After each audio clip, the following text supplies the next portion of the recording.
Cada lugar infernal descrito na Bíblia explicado em 12 minutos. 1. Sheol. Para entender o conceito mais antigo de inferno na Escritura, você precisa esquecer o fogo e o tridente. O Sheol não era um lugar de tortura ativa, mas sim a sepultura comum da humanidade. O reino das sombras. No Antigo Testamento, quando alguém morria, fosse um rei justo como Davi ou um rebelde, o destino imediato era o mesmo: o Sheol. O livro de Eclesiastes, capítulo 9, versículo 10, descreve esse lugar com uma frieza assustadora, afirmando que lá não há obra, nem projeto, nem conhecimento, nem sabedoria alguma. Era a ausência total da vida sob o sol, um silêncio perpétuo, onde os mortos existiam apenas como ecos de quem um dia foram. Não havia punição com chamas, mas a punição era o próprio esquecimento, a separação definitiva do mundo dos vivos e da adoração a Deus. O Salmo 6, versículo 5 pergunta quem te louvará no Sheol.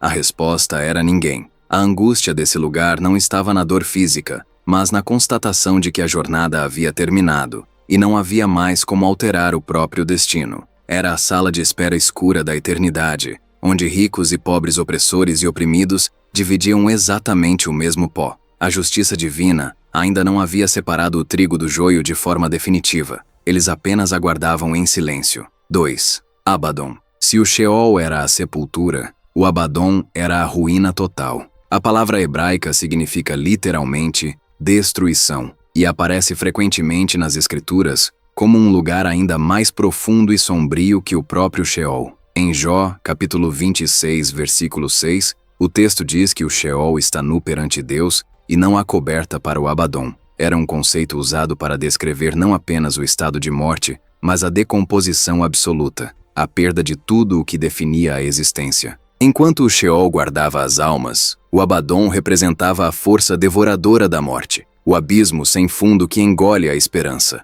Em Provérbios capítulo 15, versículo 11, somos lembrados de que até mesmo esse abismo de destruição está aberto diante dos olhos de Deus, provando que não existe nenhum canto no universo, por mais escuro ou arruinado que seja, que escape da soberania divina. Mas a presença de Deus no Abaddon não traz consolo, ela traz a certeza do juízo inescapável. É o lugar onde a vaidade humana, a riqueza acumulada e o orgulho das nações se desfazem em poeira e são esquecidos para sempre. A menção ao Abaddon servia como um alerta constante para o povo de Israel, uma lembrança de que a vida distante dos propósitos do Criador não terminava apenas em um sono tranquilo, mas em uma ruína profunda e irrecuperável. Era a destruição como estado de existência, a falência total da alma que escolheu trilhar o próprio caminho e descobriu tarde demais que o fim dessa estrada era o vazio absoluto.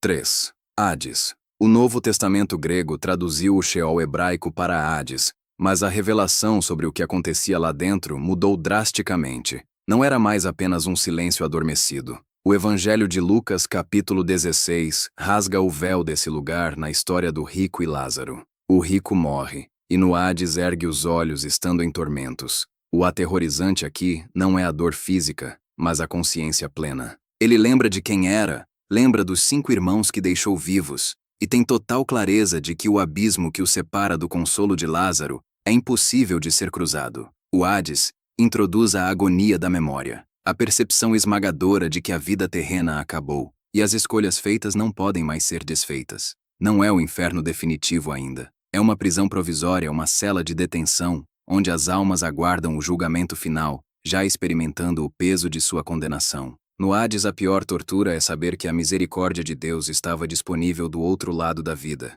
mas foi esnobada. A sede do rico por uma única gota de água não era apenas física, era o desespero de uma alma que percebeu que trocou a eternidade por uma vida de luxos passageiros. E a resposta do patriarca Abraão foi seca e definitiva, dizendo que o abismo está fixado e ninguém pode passar. Cada segundo no Hades é preenchido com o eco ensurdecedor das oportunidades perdidas de arrependimento. Agora, antes de falar sobre o próximo abismo, se você acredita que entender a verdade nua e crua sobre as Escrituras é importante, já se inscreve aqui no canal e deixa o seu like. Isso ajuda a espalhar a palavra para mais pessoas que também precisam desse conhecimento. Feito isso, vamos adiante. 4. Tártaro. Esse é um lugar tão restrito e assustador que não foi feito para seres humanos. A palavra Tártaro aparece apenas uma única vez em toda a Bíblia na segunda carta de Pedro, capítulo 2, versículo 4. É a masmorra de segurança máxima do mundo espiritual. O texto diz que Deus não poupou os anjos que pecaram, mas lançando-os no Tártaro, os entregou a cadeias da escuridão, ficando reservados para o juízo. Pense na gravidade exata disso. Seres celestiais de imenso poder e glória que andavam na presença do Criador, caíram em rebelião e foram trancafiados na mais densa escuridão imaginável. O Tártaro não é um lago de lava ardente, mas um poço de trevas absolutas e correntes espirituais inquebráveis. A punição desses anjos caídos foi a remoção total da luz e da liberdade. Eles que um dia voavam pelas dimensões celestes agora estão acorrentados no fundo do abismo, apenas aguardando o grande dia do julgamento, onde a sentença será executada. Se o Deus que criou o universo não hesitou em trancar seres espirituais superiores em um abismo de trevas eternas por causa da desobediência, a mensagem para a humanidade é brutalmente clara e não deixa espaço para dúvidas. A justiça divina é implacável e o pecado nunca fica impune, não importa quão alto ou poderoso você seja. O Tártaro é a prova documental nas Escrituras de que o mal tem uma contenção e o acerto de contas é uma garantia que nenhuma criatura pode evitar. 5. O abismo. Imagine um poço sem fundo, uma prisão espiritual tão aterrorizante que até mesmo os demônios imploram para não serem mandados para lá. O Evangelho de Lucas, capítulo 8, relata o encontro de Jesus com um homem possuído por uma legião de demônios. E o texto diz explicitamente que os demônios rogavam a Jesus que não os mandasse para o abismo. O abismo é a contenção provisória de forças caóticas extremas. No livro do Apocalipse, ele ganha contornos ainda mais sombrios. É do abismo que sobe a besta, e é nele que Satanás será acorrentado por 1000 anos durante o reinado de Cristo. A ideia central desse lugar não é apenas o sofrimento, mas a completa e absoluta restrição de movimento e influência. Aqueles que causam destruição desenfreada na terra acabarão em um lugar onde não há chão para pisar, não há paredes para escalar e não há vítimas para atormentar. Apenas a queda livre em uma escuridão que parece não ter fim. O abismo representa o isolamento supremo, a quarentena cósmica decretada por Deus para isolar o mal infeccioso da sua criação perfeita. E o desespero dos demônios diante de Jesus revela que eles sabiam exatamente o terror que os aguardava naquelas profundezas. 6. Gena. De todos os lugares de punição mencionados na Bíblia, a Gena é o mais chocante porque começou como um endereço geográfico real. O Vale de Inom ficava bem do lado de fora dos muros de Jerusalém. Durante os reinados dos piores reis de Judá como Acás e Manassés, esse vale foi o palco de horrores indescritíveis sacrifícios humanos. Crianças eram queimadas vivas em oferenda ao deus falso Moloque. O lugar ficou tão amaldiçoado e marcado pelo sangue inocente que o rei Josias o profanou para sempre, transformando o vale no lixão oficial da cidade. Ali, o fogo queimava dia e noite sem parar, consumindo o lixo e os cadáveres de criminosos que não mereciam sepultura. O cheiro de enxofre e carne queimada era constante, e os vermes se multiplicavam na podridão. E foi exatamente essa imagem literal e nojenta que Jesus usou para descrever o inferno definitivo. No Evangelho de Marcos, capítulo 9, Jesus descreve a Gena como o lugar onde o verme deles não morre e o fogo nunca se apaga. Jesus falou mais sobre a Gena do que sobre o céu, e o aviso era aterrorizante, porque não se tratava mais de uma prisão temporária, mas do destino final e irreversível. A Gena é o descarte eterno daqueles que rejeitaram a Deus, um estado de ruína contínua que ecoa a profanação do vale original. Quem ouvia Jesus falar da Gena sabia exatamente o que significava. Não era uma metáfora poética, era a imagem mais brutal de sofrimento e rejeição que o cérebro humano podia conceber na época. 7. O Lago de Fogo.